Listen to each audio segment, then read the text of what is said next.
Hello, everybody, and welcome back to Book 3 of the Royal Ranger series, Duel at Araluen. I'm here with Chapter 17, and we're going to go ahead and get into it. Vicor Trask, commander of the besieging force, looked at the sorry group of men slumped on the ground before him, and scowled. They were the survivors of the ill-fated night raid on the hill fort. They were battered and bleeding, some with multiple wounds roughly bandaged by their companions. All of them sat with their eyes downcast, not wishing to meet his gaze. When they had straggled back into the Red Fox camp in the early hours of the morning, Trask refused them permission to return to their tents and rest. Furthermore, he forbade his healers to help them with their wounds. Instead, he made them stay here, on the rough assembly ground in front of the camp, without warmth or shelter, without firewood or food. Grudgingly, he allowed some of the other men in the camp to bring them water, but that was all. "Let them think about how they failed me," he told one of his lieutenants, when the man protested at the cruel treatment of wounded, exhausted men. Trask was a Sonderlander, and the leader of the group of mercenaries who had answered Damon's call for assistance. By dint of the fact that his Sonderlanders made up the majority of the besieging force, there had been 110 of them in the original group, compared with 43 local recruits. He had been placed in command of the combined force. But he was not a good commander. He was an experienced fighter, having served as a mercenary on the Iberian Peninsula and in several campaigns in Gallica. But in those battles, he had been under the command of capable local leaders who would determine the tactics to be used and set him with simple tasks to carry out. Never, in those battles, had he sought to study or analyze the tactics his commanders were using, or why they might be using them. Trask was a blunt instrument. His favored method in battle, indeed, his only method, was a frontal assault that relied on overwhelming numbers to be successful. He was inflexible and unimaginative, two fatal flaws in any field commander. Worse, he was a vain man, and he failed to recognize his own shortcomings. Early in this campaign, at the aborted river crossing, he had been wounded in the arm by an arrow. It was only a slight wound, and it was largely due to his being unused to fighting against archers. Trask had known that Araluen, unlike any of the other western countries, employed a large contingent of archers among their fighting men. But in his opinion, archers were skulking cowards who would sneak around the outskirts of a battle, shooting men from cover, then fading away at the first sign of a real attack. Although many of his men carried hunting bows, Trask had no comprehension of the power and range of the Araluen warbow, nor did he have an idea that a force of 20 trained archers could put a storm of 60 or 80 arrows in the air in under 10 seconds, with the last arrows already launched before the first volley struck home.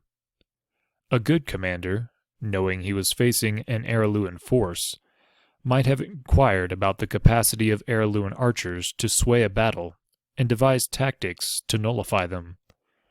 But Trask, as has been stated, was not a good commander. He glared now at the bedraggled men huddled on the hard, dusty ground before him. None would meet his gaze. They knew what was coming. His idea of leadership was to hector and rant at the men he commanded when they failed to do his bidding. They may have tried bravely to overcome the enemy, and indeed, many of them had, but that counted for nothing with Trask. They had not just failed, they had failed him, and that he took as a personal insult. "Cowards!" he roared at them now, unable to restrain himself any further. "Cowards and poltroons! You failed me! I set you a simple task, and you failed! Can any of you offer an excuse for that?" Nobody stirred. Nobody met his furious gaze. They all knew that if they tried to explain how they had been ambushed, stranded on the walkway and decimated by the archers, he would simply brush aside their explanations and scream more insults and abuse at them. That was his way. That had always been his way. He looked around at the haggard faces, seeking one in particular, one he could pin the blame on. "Where is Bell?" he demanded. Ruka Bell had been the commander of the raid. Indeed, he had planned the whole thing. He was a young officer among the Sonderlanders. Unlike his leader, he was a clever tactician, capable of making a plan and then adapting to unexpected situations when the battle was joined. And there were always unexpected situations in any battle. "Where is he?" Trask screamed. He needed someone to blame for the debacle, and Bell was the logical choice. If the attack had failed, it was because the leader of the attack had failed. Trask strode among the survivors, shoving them, pulling their downcast faces up to his to identify the man who had betrayed him. But there was no sign of Ruka Bell. "He's dead," a voice told him, and he whirled to face the direction from which it had come. "What do you mean, dead?" It was a ridiculous question, but Trask was a ridiculous man. "He was hit by an arrow as we were trying to get down into the compound," a second man told him. "So you left him?" Trask accused them. "You deserted your leader?" He could hardly use the dead Bell as a scapegoat, but Bell could become an instrument with which he could berate and accuse these sad excuses for soldiers. "He was dead," a third man said. There was a hint of rebellion in his voice, as if he realized where Trask was heading. "So you say, and you're lying. A single arrow wouldn't kill a man like Bell.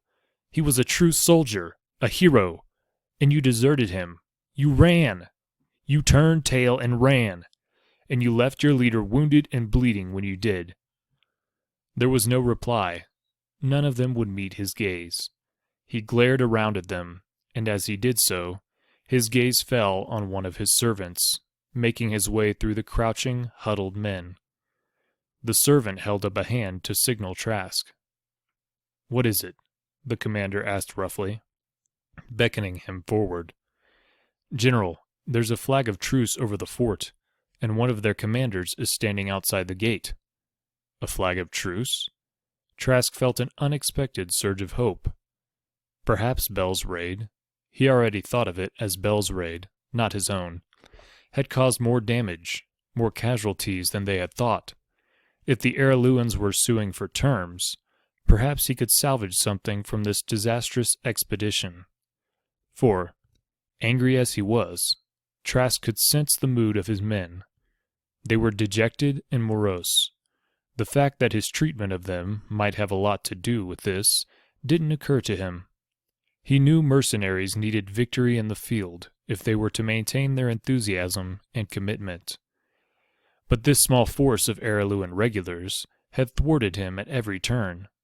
Unless he could do something to change his run of defeats, his men would begin melting away, deserting into the thick forests that surrounded them. He hurried through the camp, his anger at the failed attacking force put on hold for the moment. Reaching his pavilion, he shaded his eyes and peered up the hill. As his servant had said, there was a white flag flying over the gateway, and a tall warrior, dressed in armor and wearing a sword, stood on the upper terrace of the hill. Beside him stood another figure, dressed in drab green and gray, wearing a strange mottled cloak and carrying one of those accursed longbows. It was those last two items that identified him. He was one of the mysterious rangers of Araluen, Trask realized. He'd heard of them, but, typical of the man, he knew little about them, other than a few fanciful rumors and legends. One of his men was standing close by, and staring up the hill at the two figures, his mouth slightly open. "Get me a white flag," Trask demanded. The man dashed away, and returned a few minutes later with a large white cloth fixed to the top of a spear shaft. "Come with me," Trask ordered. "You two," he added, indicating 2 of his staff. With the white flag standing out in the morning breeze, he began to trudge up the hill, his feet slipping from time to time on the long, smooth grass. As he began to make his way upward, the 2 men at the top of the hill started down. The 2 groups were separated from each other by 2 of the terraces when Horace held up his hand for Trask to stop. "That's far enough," he said. Trask hesitated, then pointed to the white flag his soldier held. "You can trust us," he said, but Horace laughed in reply. Trask tried again. "If we talk here, we'll have to shout to make ourselves heard." "So shout," Horace said. In fact, that was the reason he had called on them to stop. He wanted the enemy leaders to be forced to speak loudly, so the surviving prisoners in the fort would hear what their commander said. Trask shrugged, realizing that his enemy was not going to give in on this point. He also realized that the second man, the ranger, had an arrow knocked to his bow, although he kept the weapon lowered and hadn't drawn it back. But if Trask tried to move farther up the hill, it would take only seconds for the man to draw and shoot. Trask knew that he would be the ranger's first target if a fight started. As he had the thought, his wounded arm throbbed painfully, and he rubbed it. "I assume you want to discuss terms for surrender?" Trask called. Again, Horace gave a short laugh. "Do you want to surrender?" The Sonderlander reacted indignantly. "Of course not. I meant your surrender." Horace shook his head contemptuously. "Not today, I think," he said. "But I want to discuss our prisoners. We have a dozen of your men, some of them injured. We're willing to return them to you. They need medical treatment." "So you'll burden me with them?" Trask asked him. Horace raised his eyebrows in surprise. "They're your men," he pointed out. Such exchanges were quite normal between opposing forces, although, in this case, Trask had none of Horace's men to exchange for his own. Trask said nothing, aware that the men with him would overhear and that, if he abandoned their wounded, word would go round the camp in minutes. "I also thought you might want to take the bodies of the men who were killed, so they can be buried properly," Horace said. "We're willing to give a working party free access. They'll need to be unarmed, of course." Trask hesitated for a long minute. If he refused this chance to provide decent burial for his dead, he knew it would be an unpopular move with his men. Reluctantly, he nodded. "Very well. I'll send 10 men, 10 unarmed men, to gather the bodies for burial." "And the prisoners?" Horace pressed. But Trask shook his head. "You can keep them. They're cowards and failures," he snapped. Horace smiled grimly and dropped his hand to the hilt of the longsword at his side. "You're welcome to step up here and see if you can do any better," he invited. But Trask wasn't having any of it. He touched the blood-stained bandage around his upper arm.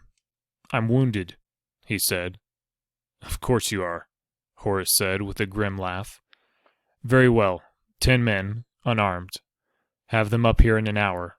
They may need a cart to take the bodies down." He paused, waiting for a response, but Trask said nothing. Horace allowed a faint smile to touch his lips. "You may go now," he said, and turned his back on the Sonderland leader. He began to retrace his steps up the hill. The ranger remained facing Trask, the arrow still ready on his bow, his eyes watchful. With a muttered curse, Trask turned on his heel and began to work his way back down the hill, slipping and sliding as he went. Inside the fort, Horace climbed to the walkway where one of the captured mercenaries had been standing near the gate, watching the scene below. "You heard what your leader thinks of you?" Horace said. The man's lip curled in contempt. "I heard." Horace pointed to the compound below, where the other survivors were gathered inside the gate. 4 of them, the more seriously wounded, were on makeshift stretchers. "You're free to go," Horace told him. "You can rejoin your comrades or head for the coast.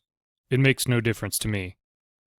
"We could stay and join you," the mercenary suggested. But Horace shook his head. "I don't think so.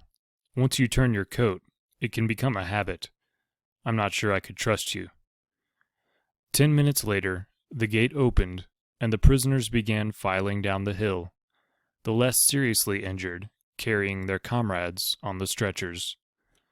And that will bring us to the conclusion of Chapter 17. Thank you all for listening, and I will see you next time in Chapter 18. God bless, and have a good one.